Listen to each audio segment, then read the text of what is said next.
1 meter yung lalim ng tubig. Oh. Papa 205 na, we're streaming live.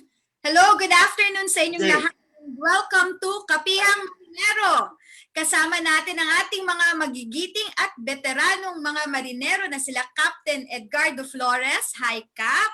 Hi, good afternoon. Good afternoon, Sir Tony, Hindi ba ito Arian nakamute? at Nelson, at sa lahat ng walang sawang nanonood dito sa ating programa. At kasama rin po natin si Chief Engineer Antonino Gascon. Hi, Chief. Hi, good afternoon, Captain Flores. Si Good Paring afternoon, sir. Nelson, good afternoon. Kasama ng ating mga kabaro na kasalukuyan na inaabangan tayo. Magandang hapon po sa inyo. And good afternoon. Kasama rin po natin si Engineer Nelson Ramirez. Naka-mute ka pa, Papa. Hola, it's Tuesday.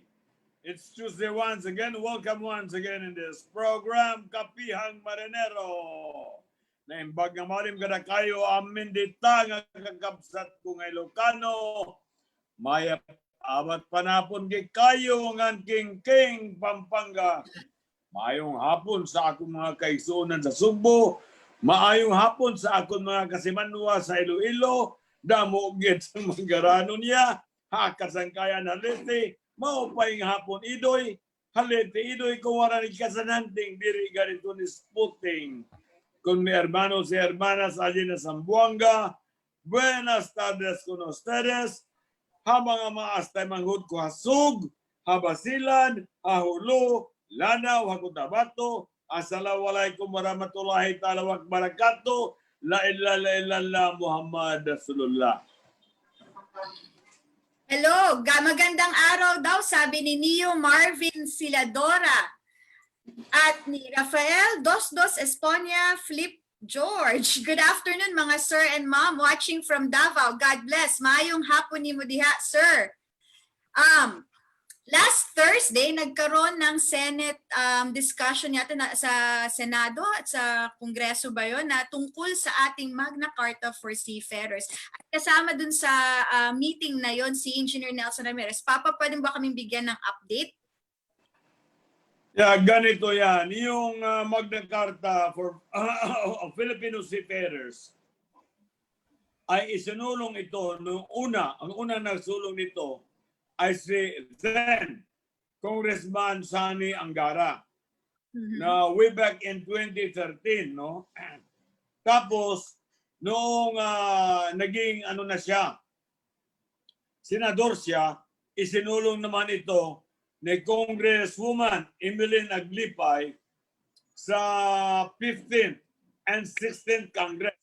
Kamuntik na ito pumasa sa 16th Congress, hindi ko malaman, o sa 17th Congress, kung hindi ko malaman kung sa anong dahilan, kung bakit hindi napirmahan ni Presidente Aquino.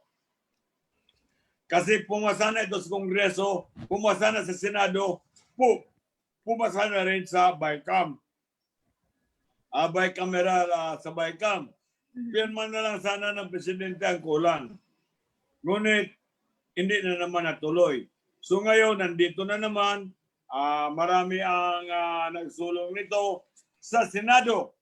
Ito ang mga nagsulong, si Senator Villanueva, Senator Nancy Binay, Senator Risa Hontiveros, si Senator Bong Revilla, at si Senator Angara. Ang version ni Senator Villanueva ay kinuha niya doon sa matrix na pinag-uusapan, na pinagkasama-sama na sa matrix, yun ang naging version ni Senator Villanueva. Kaya kung ano man yung produkto ng matrix, na yun yung sinulat ni Senator Villanueva, ayun na rin ang ginamit namin ngayon sa diskusyon namin sa Senado. And then kinahaponan, well, alas 2 ng hapon, sa Kongreso naman yung hearing. ang nag-file sa Kongreso, si Michael Edgar Aglipay, si Rosemary Baby Arenas, si Romel Rico Angara, si Sandro Gonzales, si Eric Yap, Jocelyn Tulfo, at saka Nina Taduran ng Axe Party List, si Tyrone Agabas, si Raymond Democrito Mendoza, si Jomel Anthony Espino, at si Macnelo Sutan, si Wilton Tangko. Yun ang mga authors sa Congress. Ngayon, gusto nating ipaalam sa ating mga marino, ano ba itong Magna Carta of Filipino Seafarers? Siguro, walang nakaalam kung ano itong Magna Carta. Napakahalaga nito sapagkat ito ang local version ng Maritime Labor 2006. Alright. Gusto ko na magtanong yung mga marino natin, magbigay ng comments kung ano ang mga gusto nilang ipaabot sa akin. Kasi alam ko na wala silang idea kung paano ginagawa ang batas. Wala silang idea kung paano ginagawa ang batas. Akala nila, basta na lang ganun.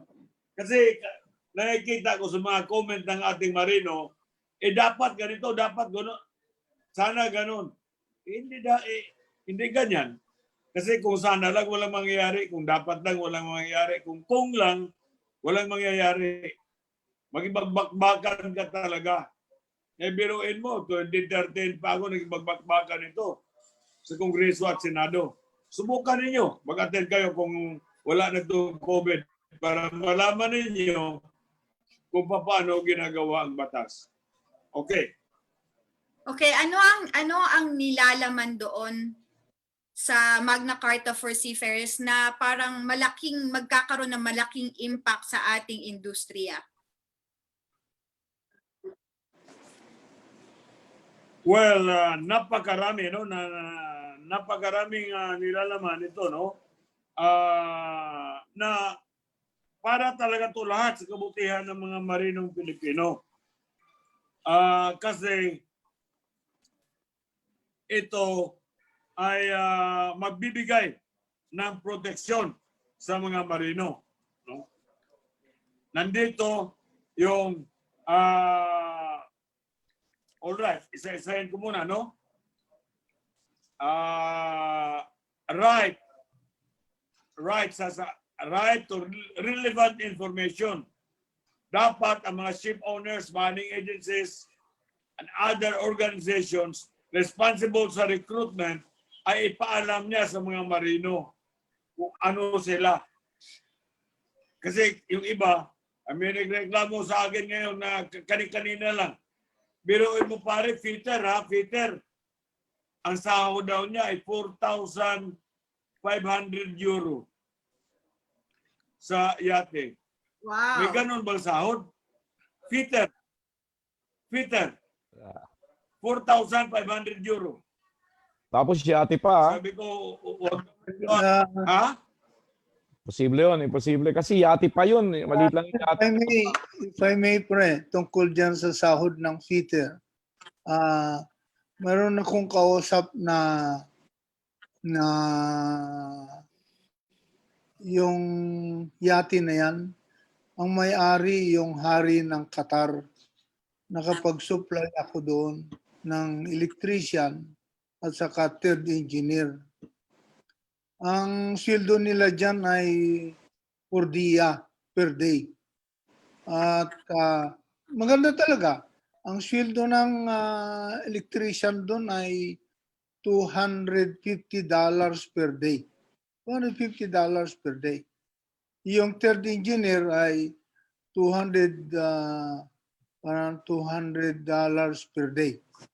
At ang kontrata nila, 2 buwan lang. Aywan ko bakit napakalaki. So, ipinaris nila yung sweldo ng European na Europe doon sa Pilipino. Pero pagka dumating ng panahon na mahawakan ng Pilipino, bababa yun dahil nga sa Sobra-sobra naman yung sahod na yan. At ang kontrata nila napakaiksi, 2 buwan. Siguro, time will come, ma-realize ng owners yung nagpapatakbo ng yate nila na lipat na lang tayo sa Pilipino, parang ganon. Dahil European sila ngayon eh. Hmm. Kaya pala naka-base sa European price. Euro ang sweldo doon.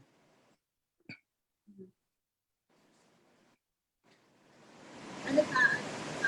All right, yun nga, no, right to information, right to consultation, right against discrimination, right to free legal representation, right to access to communication, right to fair treatment in the event of maritime accident, right to fair medical assessment,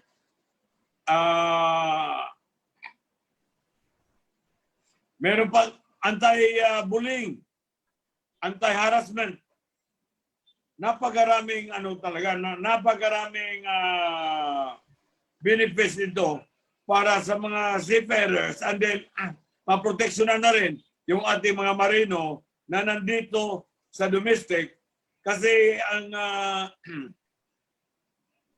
ang domestic seafarers natin hindi naman masyadong na-apply yung Maritime Labor Convention. Hmm. Ito, dito nandito na kasama na ang domestic. Ano po yun? Dito sa company namin kasi ang feeder $2,000. So yun ang bayad namin. Ngayon, komento lang ako dun sa siguro yung Magna Carta for Seafarers, magandang implemento yan dito sa atin sa local. Kasi kung meron na tayong MLC at saka yung POA standard contract, yung meron na rin na CBA, parang super redundant na yan. Oo, madami ng marami ng, at tapos pinasukan pa ng anti-bullying, guguluhin lang nun yung barko. So ibig pala sabihin, wala nang karapatan ng kapitan at chief engineer magalit. Pagka sinigawan mong gano'n sa workplace niya, bullying na yun. No, I think that is too much to na ilagay bilang batas. Siguro dito sa atin, sa eskwela or saan, pero pa sa workplace, palagay ko hindi dapat may anti-bullying kasi ma-exploit yan ng mga seaman eh. Lalo na ngayon isipin mo wala pa yung bill na yan. Meron ako isang seaman na pagalitan ng kapitan. Kumonekta na sa MLC sa lahat ang sinisigawan daw siya sa workplace. Wala pa yun sa MLC. So yun, baka ma-exploit masyado yung anti-bullying na yun. Kaya I do not agree with that. Totally, I do not agree with that. Kasi sometimes, may mga instances sa barko na ang kapitan, at saka ang chief engineer, siyempre, na i-stress at bigla na lang mag-outburst ng galit. Pero it doesn't mean na binubuli mo na siya. Kasi pero pag gano'n, nagkasumbungan, gamitin yung law na yan, kawawa naman ang magiging karapatan din ng mga tao ng opisyal sa barko. Yun lang naman yun sa akin. At ang anti-bullying sa eskwelahan lang yan, ang pagkakaalam ko. Dahil pag nasa workplace ka, doon papasok ngayon yung tinatawag ng chain of command, yung responsibility. Ibig sabihin, wala ka ng karapatan magalit, naka-smile ka lang lagi. Mali palagay ko. Tama yung sinabi ni Captain Flores. Meron bang limitations or boundaries na nakastipulate doon kung ano yung definition nila ng bullying sa anti-bullying na part? Ang problema dito, wala naman nakalagay kung ano talaga yung limitation ng bullying. Kasi sa totoo lang, normal yan sa barko na yung ikaw, mapagalitan ka ng ibig, mapagalitan ka ng maestro amo, mapagalitan ka ng chiefmate, kung tatanga-tanga ka at tamad ka, normal yan. na mumurahin ka, pero wala naman nagmumura kung ikaw, ginagampanan mo yung trabaho mo. O, hindi ka naman mamumura kung ginagampanan mo yung trabaho mo. Mantak mo yan. Kasi yan na nga ang sinasabi ko sa mga kadete dito na nandito sa UFS. Nagkasanayan na ninyo na gumising kayo ng alas 9. Pagka gising ninyo ng alas 9, magpapahinga pa kayo. Papahinga kayo. Tapos tingnan ninyo yung cellphone ninyo, kung anong magte-text pa kayo bago kayo kakain. Isa barko, alas 5:30, dapat gising ka na. Tapos alas 6, dapat nakaligo ka na. Alas 6:30, dapat nandoon ka na sa mess hall. Kain ka na. Alas 8, wala pang alas 8, dapat nakaready ka na doon sa trabaho mo. Kung wala ka dyan, mumura ka talaga. Then, may panahon pa na kailangan talaga mag-overtime ka. Kung hindi ka nasanay sa ganong trabaho, huwag mo nang ituloy. Kaya, yun yung ano natin, isang pinag-uusapan natin, topic natin, bakit maraming nawawalang mga marino sa barko. Kasi, nandyan talaga yan. Nandyan talaga sa barko yung mapapagalitan ka ng iyong mga opisyal. Yung, Padre, matanong ko lang kasi ikaw sa proponent niyang gumawa ng yung Magna Carta for Seafarers. Ano yan? Mayroon siyang power over the ship owners, yung foreign ship owners, samantalang may MLC na nga tayo Yun ang pinagkasunduan nila na gagamitin Pwede mo rin naman invoke yung MLC in our court. At tapos meron ka pang ITF, meron ka pang ba't kailangan pa natin nagawa na kung kasama dyan ng international? Kasi may sarili na tayong batas na ni-ratify, pinirmahan, signatory lahat tayo. Bakit yan ba kasama pag inimplementa yan? Kasama ba dyan ang international ship owners? O dito lang yan sa local na dapat talagang proteksyonan ang mga marino dito sa atin dahil talagang dito naaabuso. Naaabuso talaga rito sa Pilipinas, sa domestic, ang mga marino. Kasi minsan, biro mo, kadete ka, tapos pagtitindahin ka ng tubig at saka ng mga sa barko.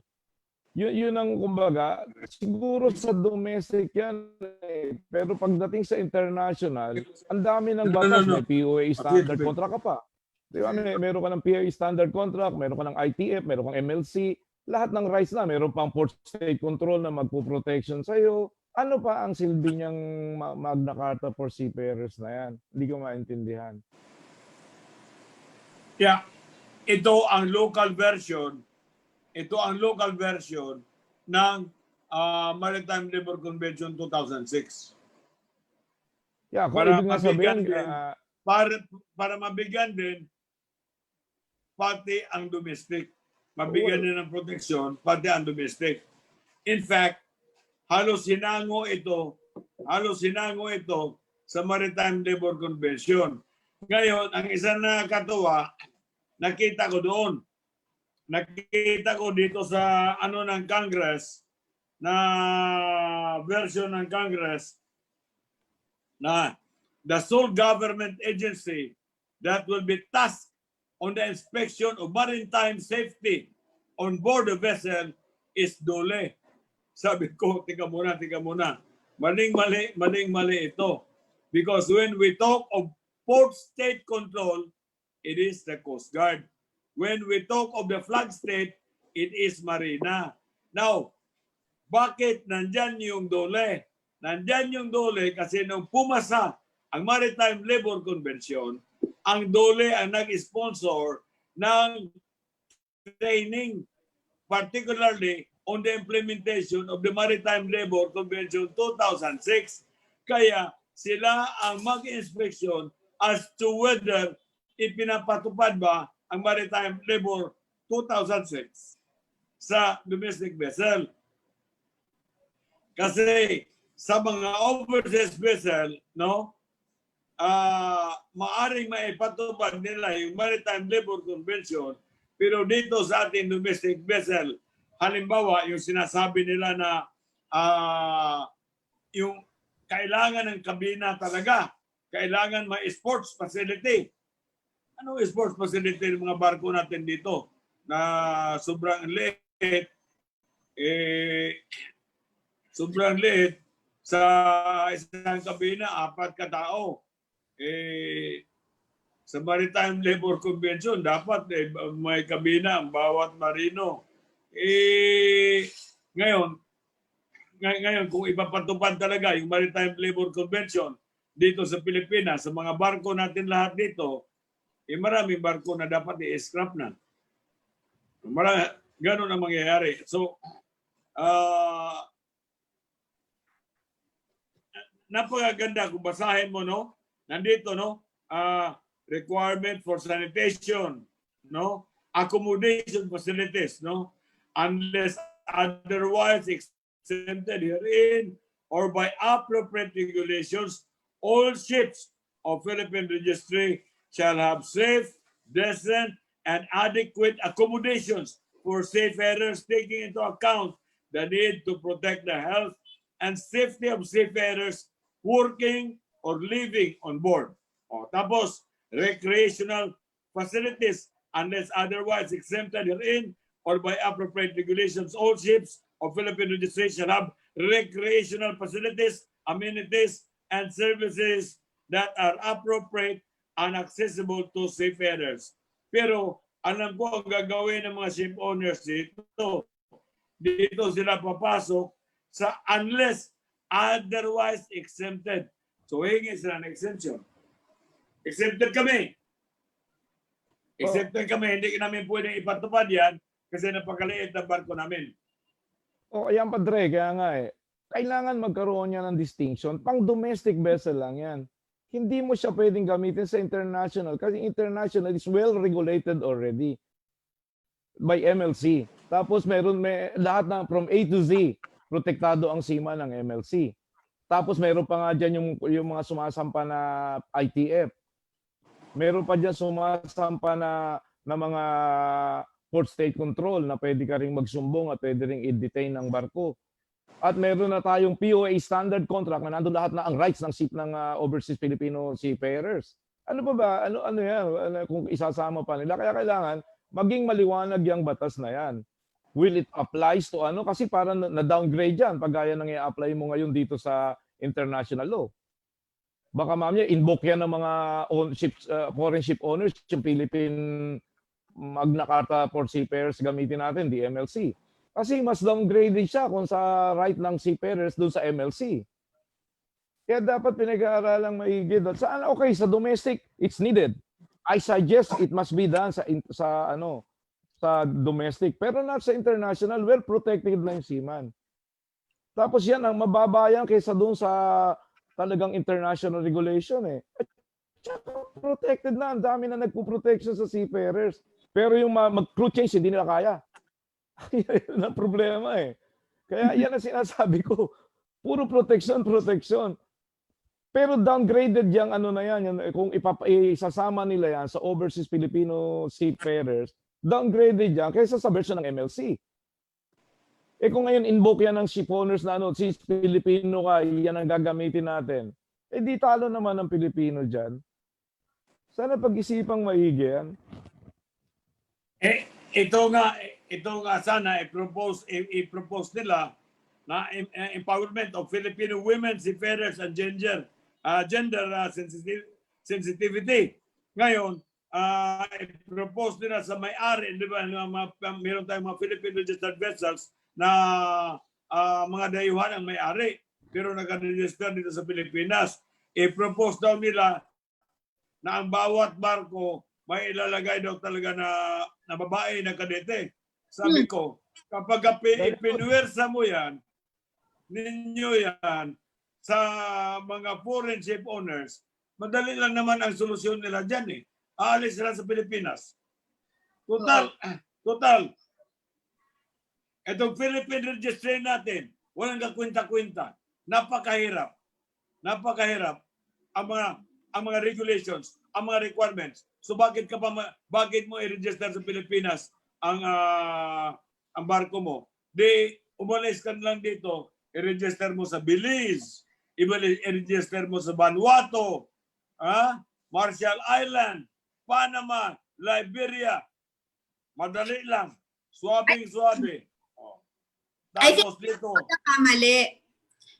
I think yan yung pagkakamali bilang babae kasi masyado ngayong pinupurso yung equality na sinasabi. Pero kung i-enforce na required na magkaroon ng babaeng kadete sa bawat barko, hindi na equality yon because yung babae na yon hindi siya natanggap dahil sa qualifications niya kundi dahil na sa gender niya. So I guess yun yung thin line, hindi siya I have bilang isang babae and I always fight for women's rights. I don't think that's equality. That's actually unfair and I find it a little bit misogynistic. Kasi dapat porque uso ngayon yung women's rights i-require na nila yung babae na kadete sa bawat barko. Parang mali yun, hindi siya equal rights. Hindi, dapat naman ng ship owner, at their discretion. Kung sinong kunin nila, babae o lalaki, discretion ng ship owner yon. Hindi pwedeng ipagpilitan dahil doon sa batas na yan. Hindi po pwede yun. Gaya ng sinabi ni Captain Flores, yung kontrata ng Filipino Seafarers, 2 beses nang nagpalit ng kontrata yung format sa POA. Ang pinakahuli ay yung inalign nila yung kontrata doon sa MLC 2006. Naka-align na yun. Lahat ng pribileyo, lahat ng hygiene, lahat ng kailangan sa barko ay nakalagay na doon sa kontrata. Kaya nga, ang manning agency, aprobahan ka, pero yung ipapatupad mong kontrata sa seaman, ay complied ka na sa MLC. Doon ka nila aprobahan. Kaya nga, kung napapansin ninyo, wala na ngayon yung problema sa ibang bansa na hinuhuli ng ITF ang mga barko. Wala na yan. Bakit? MLC standard na yung kontrata lahat ng Pilipino ngayon. Kahit sa ibang bansa na nakapirma sa ILO, exempted na sila basta mayroon ka na noon. Wala na hinuhuli ngayon ng ITF for that simple reason. Mayroon na tayong Maritime Labor Convention. Kaya mukhang yung Marino Party List, kailangan kumuha sila ng isang Marino gaya ni Paring Nelson na magbigay sa kanila ng idea para alam nila yung mga sinasabi nila. Problema mo, nangingibabaw yung salita ng mga hindi nagkaroon ng eksperyensya o wala man lang silang advisor na marino, mapaglalaruan na itong batas na ito. Yun lang. Tama ka dun, Yeah. Chief. Yeah, I agree with that. May dati nga, Padre, di ba, may usapan pa na pagka daw ang kapitan na ay Pilipino, dapat daw i-mandatory ng POEA na mayroong kadete na Pilipino. Sabi ko, kung ganyan na nga, isipin mo kami, kung 80 yung barko namin, kukuha kami ng isang Pilipino sa deck, isang Pilipino sa engine, so it's 160 additional para supernumerary. Magbabayad kami ng malaki doon kasi sabihin na natin na ang allowance na lang nila ay 600. So every month magkano yun? So gagawin lang namin, ayan ba gusto nyo, di palitan na lang namin yung mga Pilipinong kapitan, lagyan namin ng isang foreigner o shoot na kami. Wala na kami problema dyan sa batas na yan. Kaya dapat pinag-iisipang maigi yan eh. Hindi yung tinatanong yung mga kung sino-sino lang na may maganda yung English, maganda yung sinasabi niya na ganito, gano'n, kasi sa batas, ganito, gano'n. Dapat may anti-bullying. Dapat tinatanong talaga kung ano talaga. Kung may nambibiro nga ako, Sir Tony, sabi ko yung kapitan at saka chief engineer, may 8 bara yan. So allowed kaming sumigaw ng 8 beses sa isang kontrata namin. Ito. Pre. Ito. Ships registered in the Philippines shall be required to accommodate women cadets for their shipboard training. Shall be required. Yeah. O di, Hindi equality for me talaga, hindi talaga equality yan kasi kung matatanggap lang sila dahil sa gender, so unfair naman. Paano kung hindi qualified dahil yung babae na kadete, talagang ipagpipilitan ba yun? Paano kung mas qualified talaga yung lalaking kadete, di ba? Hindi, maganda solusyon dyan, Arian. Pagka ginawa nila yun sa mga foreign vessel registered sa sa Pilipinas, pupunta lang ako sa Vanuatu. Hindi required doon ng babaeng ano eh. Punta na lang ako sa Panama, hindi rin ako nire-required eh. Bakit pipilitin ng owners? That is his vessel. Kanya yun eh, property niya yun eh. Bakit mo sa akin isusubo yung isang pagkain na hindi ko naman ayokong kainin? Oo. The more na walang the more na walang mag-restore sa Philippine flag vessel. Siguro, ang gawin nila, kumuha sila ng isang advisor nila from Panama. Lahat ng anggulo, alam ng mga taga Panama yung gagawin nila. Kung kikita rin lang ang pinag-uusapan, nandyan sa Panama. Kaya nga, sir. Yung sa anti-discrimination nila, ano ba yung naka-stipulate doon? What are their basis sa for discrimination? Description nila for discrimination? Padre, ano ba yung nakasulat doon sa anti-discrimination naman? Hindi, nandito lang yung empowerment of Filipino women seafarers, no? Enhance access to educational advancement and training. Women seafarers shall be given enhanced access to educational advancement and training. Yeah. Ships registered in the Philippines shall be required to accommodate women cadets. Conscientization, women seafarers shall be made aware of their condition and are informed about their human rights through gender awareness and sensitivity and women empowerment courses in maritime schools and training centers. The National Maritime Polytechnic, the sole government-owned Maritime Training Center, shall continue to develop, enhance, and increase accessibility of gender sensitivity training for seafarers to the maritime industry, offering training course in e-learning format. Shipping companies and crewing agencies shall be encouraged to formulate their guide policies. A helpline for all women and male victims of sexual harassment and bullying shall be set up. Seafarers Resource and Research Center. No. The National Maritime Polytechnic shall strengthen its research capability to provide comprehensive resources for seafarers, including gender-related topics in aid of evidence-based decision making in the maritime industry. Kaya nga, kung ipipilit talaga nila ito na kukuha ang mga shipping company ng babae, simple lang naman ang gagawin eh. Alis sa Pilipinas. Para distinct ba dyan nakasama talaga ang foreign ship owners? Kasi tingnan mo, ako naman na magko-question, hindi ako anti, sa women, hindi ako anti. Ang tanong ko ngayon, kung ang isang seaman na babae nasa on board, may dysmenorrhea siya and he needs 15 days bago siya makarecover, is he not going to work? Grabe ka, 15 days talaga. I mean, yun ang realidad. Ngayon, kunyari, bababa ka sa bodega, taga-deka, pagkakatoking kita ng kalawang at meron kang periods, kaya mo ba?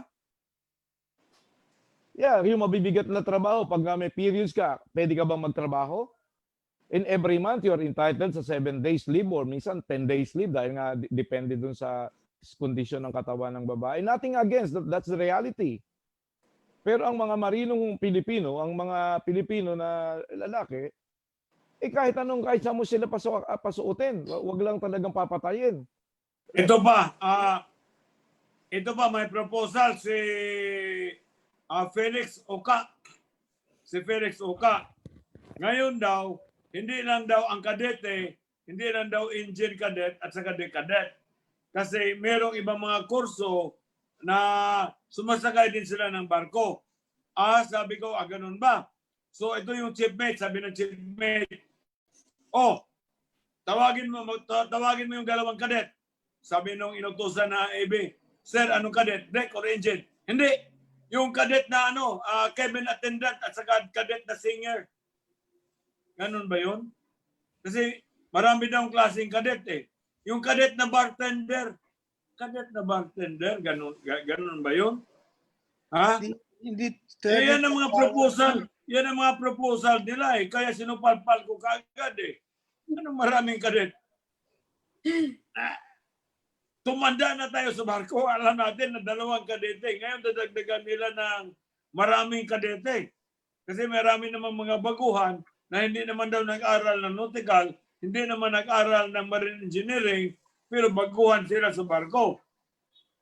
Kaya kadete rin sila. So, ibig ba Sinong kadet? Yung kadet na barber.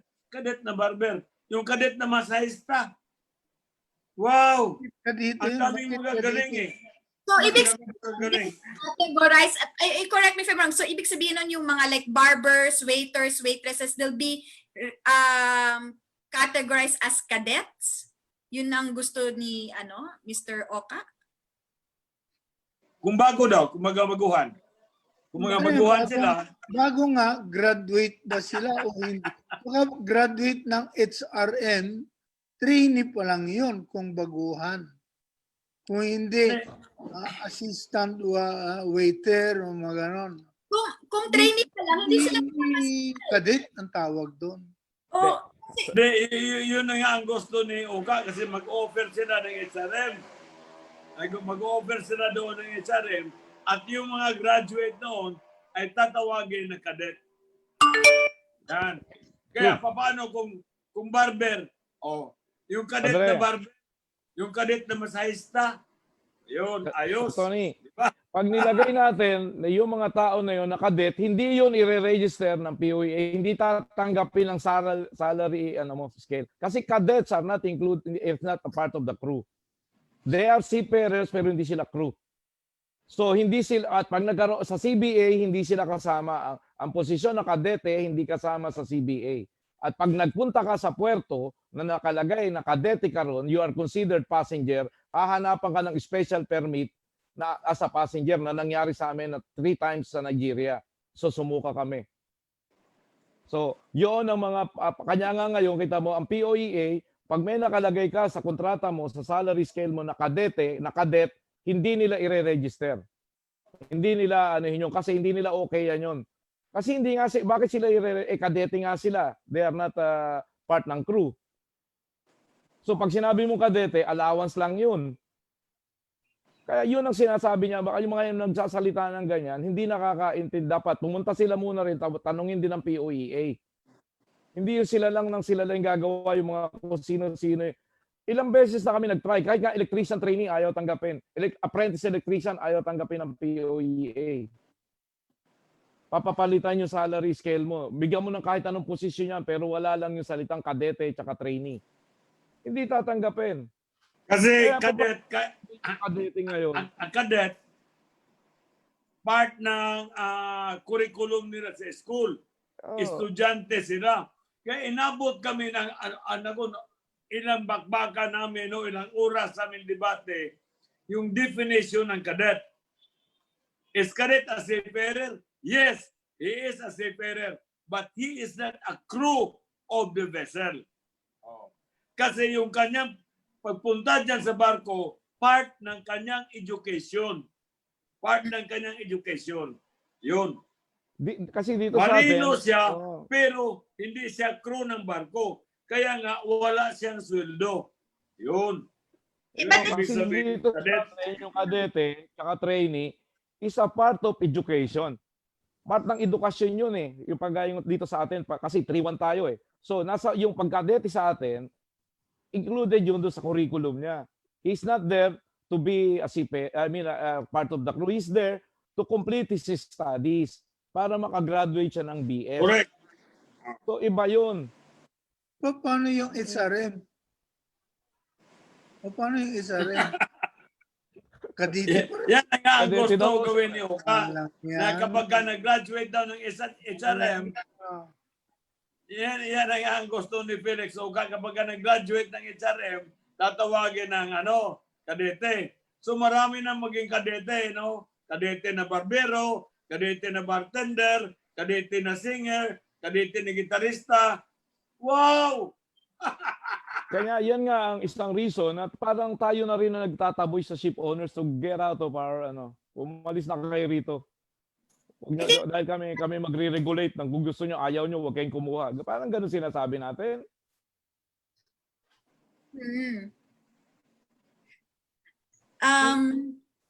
Yan, I think kasi industry medyo hindi naman, kung nasa labas ka ng industriyang maritima, mahirap siyang intindihin. Kaya siguro dapat magkonsulta sila ng mga talagang may experience talaga sa industriya.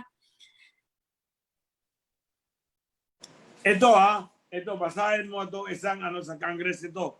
Congress version. Inspection and enforcement. The Secretary of Labor or a duly authorized representative shall have the sole and exclusive authority to inspect all Philippine ships, domestic or ocean-going, to ensure compliance with the provision of this act. The duly authorized representative shall have the power to board the ships and carry out examination, test, or inquiry in order to ensure that the standards established under this act and its implementing rules and regulations are strictly observed. The Secretary of Labor and Employment may authorize other government agencies or duly recognized organization to conduct inspection and issue certification in accordance with the provisions of this act and its implementing rules and regulations. The Secretary of Labor and Employment or the biruin mo duli lahat ito. Hindi nila naisip na when it comes to inspection of the maritime safety of the vessel, ang port state control, Philippine Coast Guard. Walang binasa dito, walang nilagay dito Philippine Coast Guard. Pagka hindi nila Tapos, nabasa ang yun, Flag State Marina. ba't hindi nila nabasa yun? implement sa maritime labor, Hindi kasi kahit talagang biruin mo. domestic, international na pag-uusapan, nandiyan yung Coast Guard. Ngayon, aakyat yung walang alam kung saan yung pruwa, saan ang pupa, paboristibor, nakawing-kawing na naman yung batas natin. Kailangan pre yung advisor, yung consultant ng mga proponent yung batas na yan. Kailangan nila ang marino. Kung sila lang, ay wala nang mangyayari dyan. Totoo yun. Yung sinabi lang niya dyan sa batas na ocean-going vessel. Hindi distinct yan. Ibig sabihin, Philippine flag lang naman ang cover niya. Dapat nilalagay yung foreign ocean-going vessel. That includes foreign ocean-going vessel. Kasi pag ocean-going, Philippine flag lang yun. Hindi covered yan ng foreign ocean sea-going vessel. So magulo talaga yan. Magulo yung na yan. Dali na po. Pa-shout out daw po si Elmer Almario Fernandez watching from Cavite. Best regards po kay Engineer Ramirez. Sa ating pong mahigit 100 viewers ngayon, kung meron po kayong gustong sabihin or comments or question tungkol sa Magna Carta for Seafarers, open po kami. Tungkol po sa topic natin ngayon. Marami tayong viewers ngayon. Hello po sa ating mga viewers ngayon. Hello. Merong nanonood galing ng Seoul, Korea na nasa daw siya ngayon. Nasa quarantine facility siya ngayon sa Seoul, Korea. Sir, sana po negative. Okay, kailan po ba maisusulong? Ano pang message na yan? Now, isa pang pinag-uusapan namin dito. Kasi gusto nilang baguhin yung terminology na point of hire. And then point of hire, and then sa termination of contract until point of destination. Gusto nilang baguhin. Point of destination. Kasi ang marino daw dapat ang tungkulin ng ship owner ay hanggang ihatid siya hanggang sa bahay nila. Mantakin mo yan.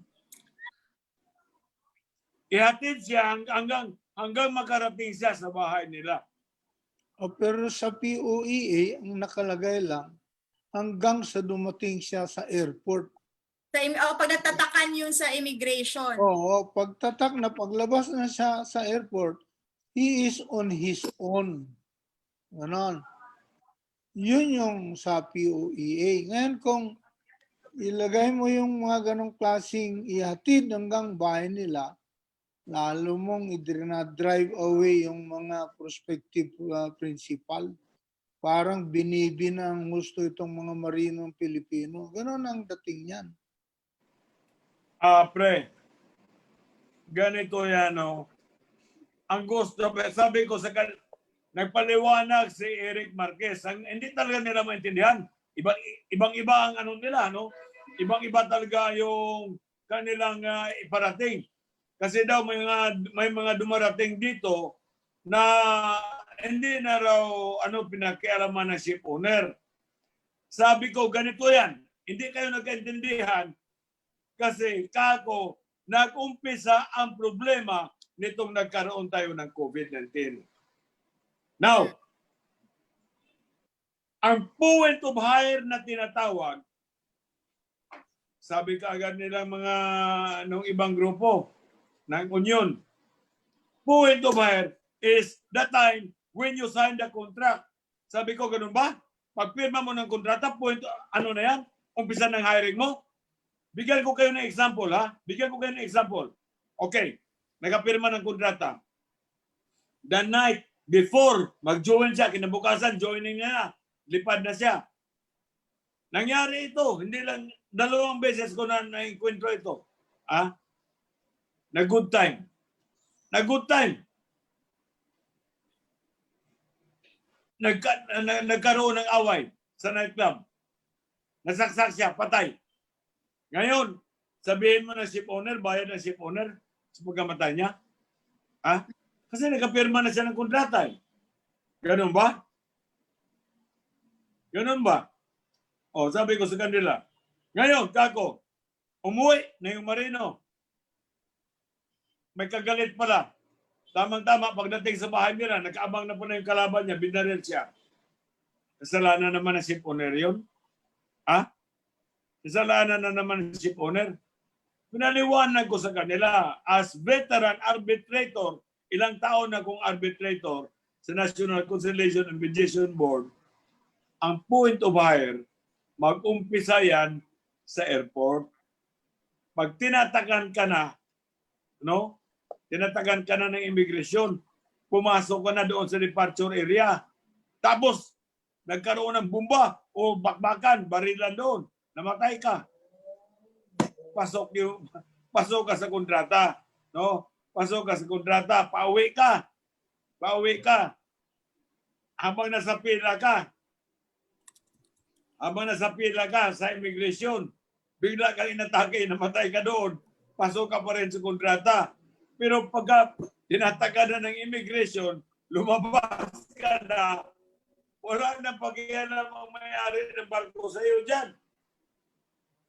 Ha? Yan ang ipinaliwanag ko sa kanila. Hindi nila maintindihan.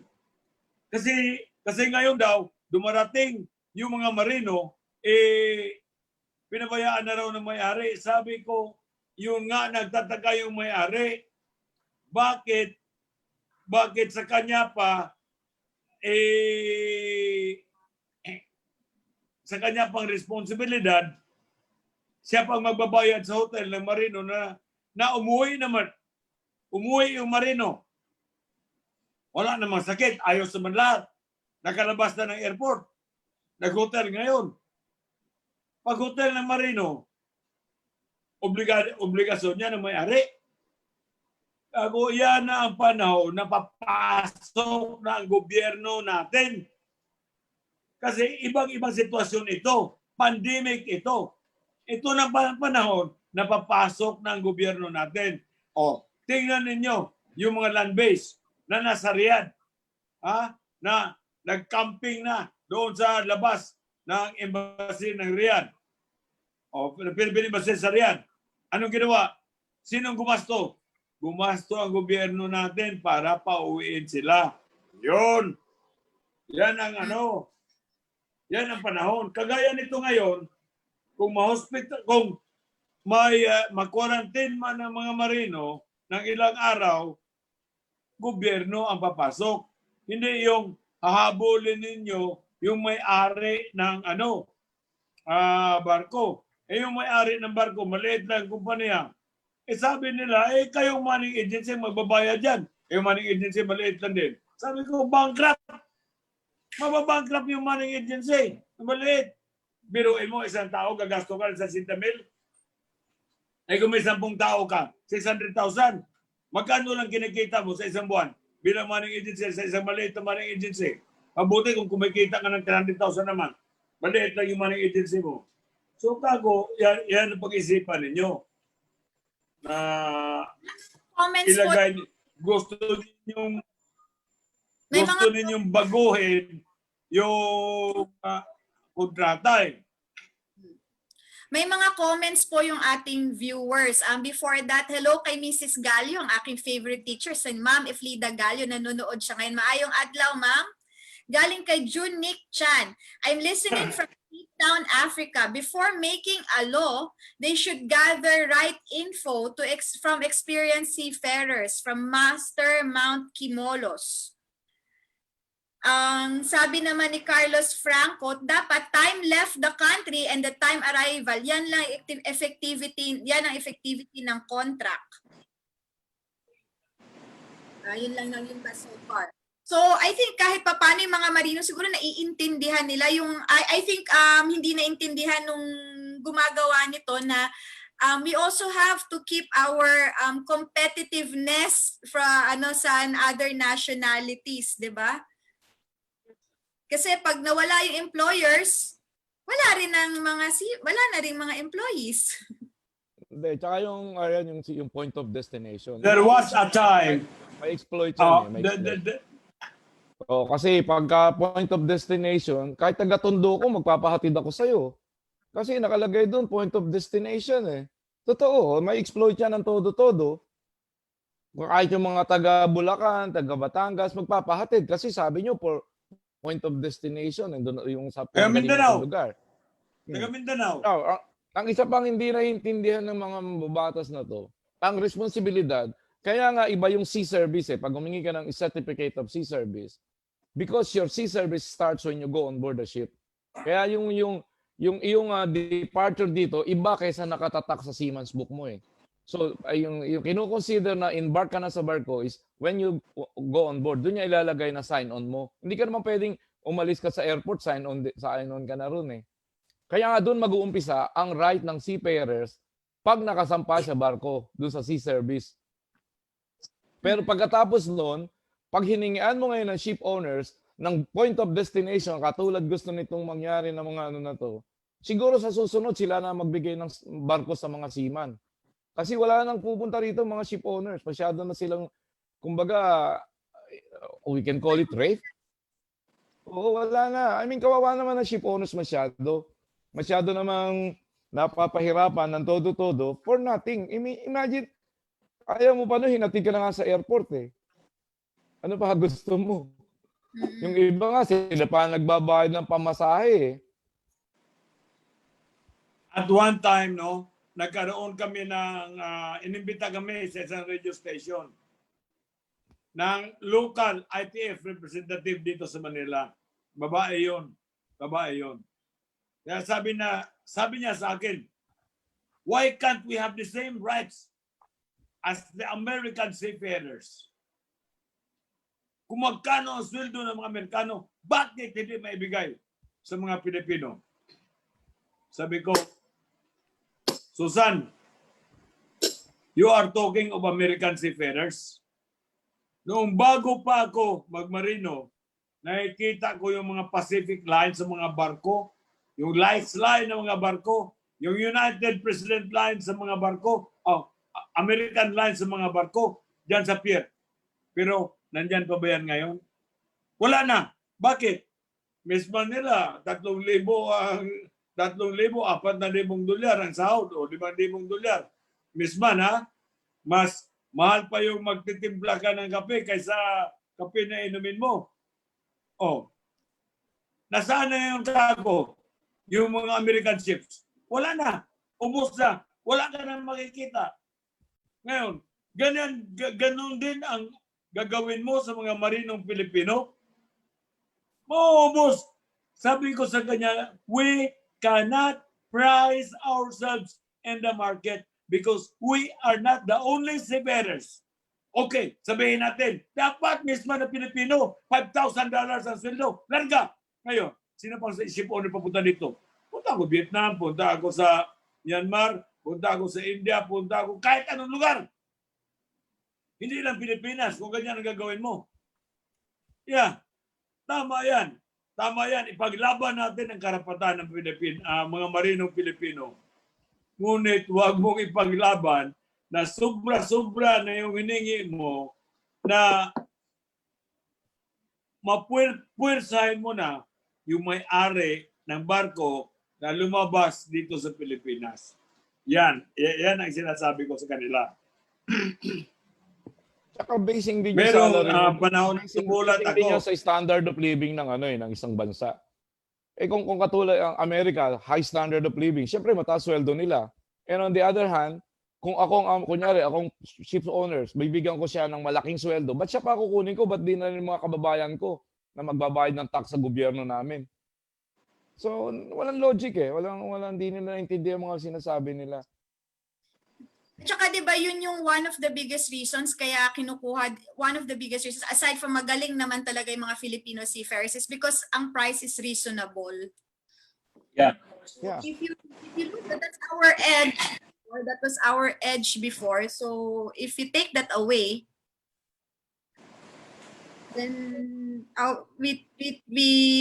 it will affect our competitiveness sa global market. Yeah, isa nga sa reason kung bakit tayo kinukuha ay kasi mas mababa tayo ang sahod natin kaysa sahod nila. Nag-umpisa yan sa mga 70s doon sa mga Japanese company. Sa mga Japanese company, mas mababa ang sahod na dihamak ng mga Pilipino kaysa mga Japanese seafarers. Kaya ang ginawa nila, para magkaintindihan, mga European yung principal at yung ratings or up to junior officers Filipino. Pero ang unang kumuha talaga ng Filipino crew dito sa Pilipinas ay Grego. Ito iwan ko kung ilan lang ang nakaalam nito sa ating mga marino kung paano nag-umpisa na kumuha ang mga dayuhan ng Filipino crew. Mayroong isang barko dito na Grego. Nagkasakit ang dalawang Gregong opisyal. Grego na crew, no? Oiler, AB ba yun? Something like that. Umuwi. Ngayon, tinanong nila yung ship chandler nila. Ang ship chandler nila, El Greco. Tinanong nila kung mayroon ba kayong Pilipino na pwedeng pamalit doon sa dalawang crew nila na buwaba kasi nagkasakit, pinauwi. Meron. Binigyan. Pagdating ng Greece, nagtanong ang ship owner, mayroon pa bang iba? So magmula noon, Captain Flores, sino yung may-ari ng Greek? Chondes, no? Chondes? Tonjis. Peter, si Tonjis. Tonjis, yeah. Tonjes. Oh. Ang ginawa ni Tonjes, gumawa siya ng 1,000 ka mga flyers. Dinistribute niya doon sa Europe. Dinistribute niya sa Europe. You want hardworking seafarers and also very reliable and economical. Economical means cheap. Economical, I can provide you with Filipino seafarers. Doon nag-umpisa. Yeah. Iwan ko kung ilan na nakakaalam dyan. Pero meron ako history of Filipino seafarers. Yan. Diyan nag-umpisa ang pagkuha ng mga marinong Pilipino. Ang Greek seafarers ang unang kumuha sa kanila. Tapos, nakita rin ng mga Hapon na mayroon palang ganon, pumunta rin dito ang mga Hapon. Ang malaking kumpanya na pumunta dito, yung Sanco Lines. Sanco Lines. Sila, nag-umpisa sila way back in 1972, if my memory don't fail me. Yeah. Ganon yun. Shout out kay Louis Johnson. Hello. Magandang hapon po sa inyo, Mr. Louis Johnson. Na anong stage na po ba itong Magna Carta for Seafarers ngayon? Nasa bago maipasa na siya or ano na lang po yung kulang? At pwede pa ba siyang magkaroon ng adjustments? Mag-uusapan kami ulit. Ngayon, ang problema doon ay kami, no? Virtual yung aming hearing. So, magpadala na lang ako ng sulat sa Congress at saka sa sa Senate nitong mga kanilang proposal. Bakit hindi pwedeng tatawagin natin cadet barber o cadet bakit hindi pwede yung ganito pwersahin mo yung mga ship owners sa kumuha ng mga babaeng kadete bakit hindi pwede na dole ang gagawa ng maritime safety inspection sa barko kasi iwan ko kung yung dole, alam nila spelling ng engine room. Siguro hindi na alam na spelling ng engine room eh. Hindi pa nakakita ng makina. Paano ka mag-inspeksyon ng barko? Hindi ka mga nakakita ng barko eh. Tapos mag-inspeksyon ka, maritime safety pag-uusapan. So, marami akong ibibigay sa kanila na position paper na bakit hindi dapat ito. Kasi ang problema kapag ginagawa itong mga batas na to, maraming pumapasok na mga NGO na magagaling NGO. Sabi ko sa kanila, ang nasa batas naman palagi, pag pinag-uusapan natin yung kontrata ng mga marino, tripartite yan palagi. Tripartite. Yung gobyerno, which is POAA, yung marino, which is represented by the union, and then yung manning agency, which is represented by Joint Manning Group and FAME, and all that, no? Isapin na pa paano yung NGO? Abay, tanggalin na natin yung word na tripartite. Quadpartite na lang yung meron mang tripartite na 4. Ang gusto nila, tripartite din daw, pero 4. May NGO pang inalagay. Yung NGO, yan ang nagpapagulo sa paggawa ng batas. Kasi yung mga NGO na yan, wala namang wala namang mga experience sa barko, karamihan yan. Karamihan yan, mga ambulance chaser pa na sumasali dyan sa paggawa ng batas. Wala namang mga tao yan. Yan ang problema. Yan ang napapagulo. At dyan tumatagal ang usapin ng batas. So, Lagpas na naman tayo sa time. Bago po tayo mag-end, meron po kayong last message sa ating mga viewers. Chief? Nakamute na po kayo, Chief.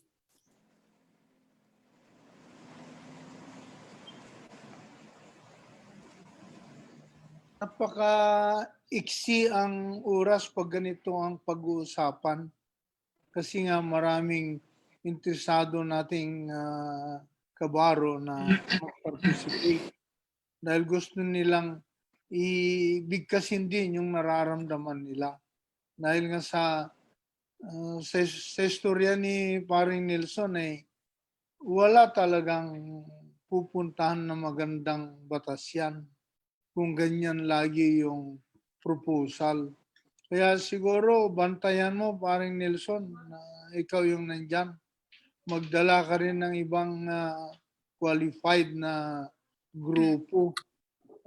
Akala natin yung sinasabi mong nag-propose ng mga deck na yan, kahit na hotel and restaurant sila, tourism, deck pa rin, cadet pa rin yung tawag. Mukha yatang kulang din siya sa informasyon sa mga rangguhan sa barko. Kahit sa passenger ship, wala namang cadet na waiter, wala namang cadet na waitress. So, parang maliwanagan sila na mali yung mga proposal. Pero yung English na shall, ano yan parang alanganin yung shall, parang sinabi ni MacArthur, I shall return. Pero hindi niya sinabi kung kailan siya babalik. Babalik ba ako o hindi? Question mark yun. Kaya tama yung ginamit nilang shall. Mag-hire ba ako o hindi? Hindi. Kasi shall lang naman nakalagay dun Hindi naman sinabing must, I must return. I will return. Ginamit niya shall. Kaya alanganin yung shall. Nasa sayo kung mag-hire ka o hindi. Yun ang pagkaintindi ko sa English na yon. Thank you. Thank you, Chief. Cap? Ako naman yun din. Still stick with my kanina yun sa MLC. It's enough. Tapos yung natin, POA standard contract naka-align na sa MLC. It's more than enough. Tapos meron pa tayong port state control. It's super redundant na yung yung Magna Carta for Seafarers na ang layo ng direksyon Hindi mo po proteksyonan ang mga marino mo diyan. Ipapamper mo sila Kumbaga, at ang makikinabang diyan yung mga ambulance chaser. Kasi siyempre pag nangyari hindi yan na anti-ambulance chaser. Kasi ang batas na yan, ang daming loopholes na pwedeng pagkakitaan ng sabihin na natin ng mga ambulance chaser. Kaya please, sana wag niyo na muna ipurso yan. Protektado na kaming mga masiman. From A to C, protektado na kami. Ang protektahan nyo na lang yung nandito sa local. Kung gusto yung international, wag na, protektado na kami. Yung sa local na lang, yung sa domestic, yan, dyan nyo ipasok yan. Dyan ako sasaludo sa inyo pag naipatupad nyo yan. Yun lang po. Papa? Nakamute ka, Padre. Nakamute ka.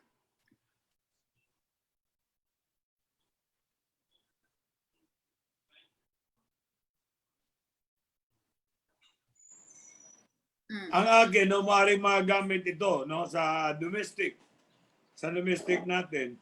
Pero kung pag-uusapan ang ating protection diyan sa POA, Standard Employment Contract. Siya nga pala, Kap, parang Tony, para malaman ninyo kasi kasama ako noong hindi pa tayo nag-ratify sa Maritime Labor Convention.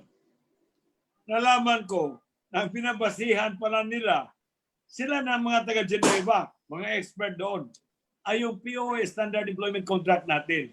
Kasi sa buong mundo, wala namang bansa na may POA, may something like that, Standard Employment Contract. Wala, kasi hindi ganun karami yung kanilang mga marino. Sa atin lang meron tayong ganito na meron tayong ganito. Kaya tiningnan nila, binabasihan nila yung POA Standard Employment Contract natin. No?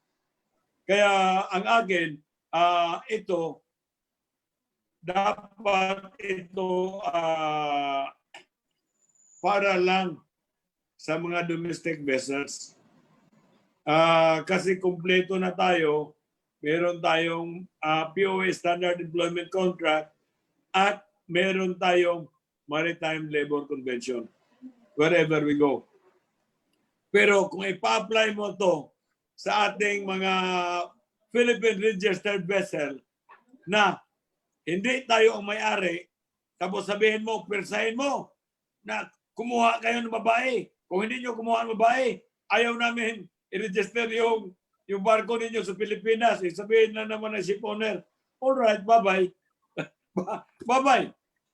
Kaya noon ko pa sinasabi, ng ITF representative, we cannot price ourselves out in the market. Napakasarap sabihin na dapat ang sweldo ng mesma natin ay 5,000. Pero kung magsweldo ang mesma natin ng 5,000, sino ang kukuha? Sino ang kukuha? Kaya hindi yung 5,000, hindi yung 100. Tingnan natin kung ano ang value natin sa market. Ano ang laban natin sa market? Halimbawa, mas mataas tayo konti kaysa Vietnam. Mas mataas tayo konti kaysa Myanmar. Thing is, may pagmalaki ba tayo kung bakit mas mataas tayo? Pero kung pariha lang naman ang kalibre ng marino sa Vietnam, sa Myanmar, pariha lang ang kalibre sa Pilipinas, tapos ang Pilipino mas mahal, ay doon na sila sa mas mura. Kasi shipping is business, and businessmen will always go to where they can make a profit of their money. Kung saan sila kikita, noon sila. Ay kung pupunta sila dito sa Pilipinas, yung kikitain nila napunta lang sa taas na sahod. O di, lipat sila sa iba. Ganun lang kasimple. We should not price ourselves out in the market. Maraming salamat. Yes. Salamat po sa panonood. Para sa akin naman, sana po makinig ang ating mga mambabatas sa ating mga marino at sa mga tao galing sa maritime industry at hindi pa dalos-dalos sa pagpasa ng batas dahil baka mamaya ang mga marino na akala nilang pinoprotektahan nila ay mawawalan pa ng trabaho. Kaya see you again next Tuesday dito lamang po sa Kapihang Marinero. Sa lahat po nag-donate sa Beam and Go Project Kabayanihan, maraming salamat po. Padala na po kami ulit ngayon ng mga bigas sa ating mga seafarers. And don't forget on Thursday, Woman Up. See you again and thank you for watching us. Bye!